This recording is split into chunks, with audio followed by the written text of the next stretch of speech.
Ladies and gentlemen, welcome back to the Eternal Palace. My name is Shirley, and today we're taking a look at the Queen's Court fight on Mythic difficulty. As a standard spec single-target arms warrior, I do want to point out that for the three essences I'm running now, since we're high enough for that, is the major is Memory of Lucid Dreams, Conflict and Strife for a minor, and the third one is the Haste one that gives you the stacking haste buff. I cannot remember what it's called. But anyway, jumping right into this one, we are spec Fervor of Battle, and our strategy at the moment is to just split DPS on both bosses and kind of burn them down equally at the moment. There are some varying strategies that we do for this fight, but this is the one that we ended up sticking with for the last couple of kills. And if you can convince your raid to let you do it, one of the other strategies you can do is to burn down the melee boss here, Syllabus, and then you get them down to 35%. That way, warriors can execute, and shadow priests are getting their, Twist of Fate, I think, talent that lets them do more damage during execute as well, and then everybody would swap to the range boss and burn it down, single target on both of these. And if you can do that as arms, it's actually a lot of fun, because you can spec into Massacre for that, and you'll be on Syllabus long enough that it'll let you get off like 2 different memories of Lucid Dreams on him during the execute phase, which is just a ton of damage. You can definitely crank out more than I did on this pull if you're able to just sit on him and execute for 3 minutes straight. Ton of fun, but we opted to cleave these 2 down. Now, bringing it back around to this part in the fight, you definitely want to pre-plan all your positioning and movement, because this fight is very telegraphed and nothing really changes. There's not any randomness to it. So when we get the standalone edict, or I think it's edict, during this phase right here, then we always want to be in kind of the same spot, like Argus or something, where you always just pick a spot around the boss and you're always there. Like, this is my spot around the melee boss, everybody else get away. So basically, I'm at the very tail end of him and trying to move out. When you do get this lightning debuff here, that's a very dangerous point in the fight to get it, because we get the stacking debuff, I can't remember what it's called, that we have to move to drop our stacks, and it does a burst of damage. We are dropping at 3 stacks. Any more than that and it gets pretty sketchy, but you don't want to be constantly clearing it either. If you do get the final verdict thing, you don't need to run away like a lot of people seem to. They run to the edge of the room or whatever. You just have to step out and make sure that you're not clipping anybody else with it, because it doesn't do anything to anybody else around you as long as you're not, hitting them. We are going to go and try to everybody soak at this point in the fight to get that charge, and when he's doing his Zealous Eruption here and he just stands and he instantly casts on that pool, that you definitely don't want to charge into that accidentally and just sit in it, because it's easy to miss underneath him when he's channeling, and it will, kill you pretty fast.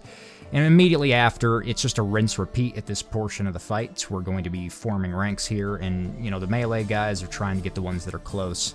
This is a big portion of the range's job as he's moving, especially later on when we're really swapping positions fast, that everybody needs to be ahead of where we're already going, and being prepared for that at each point, as well as cleaving down the sparks when we get the opportunity like this, when they spawn here with Sweeping Strikes and Blade Storm. Now, this portion, we do have the, the repeat performance debuff.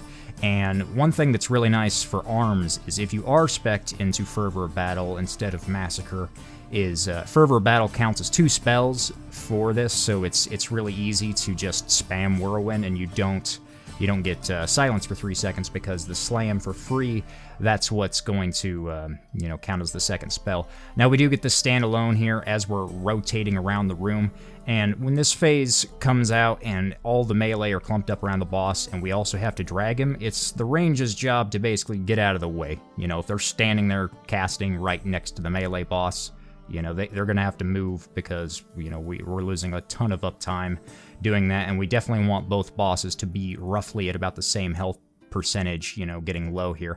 And the very last seconds of that debuff, we get the Zealous Eruption here, so we definitely want to make room for everybody folding back in to get inside the bubble here. And these charges, if you get the opportunity in your raid comp, then everybody that can solo them should, and try to call it out. That way you're not getting unnecessary movement and wasting up time on the boss. It is a free charge for warriors, so it's pretty nice. One thing to note is the pool on the ground that they leave once he does charge.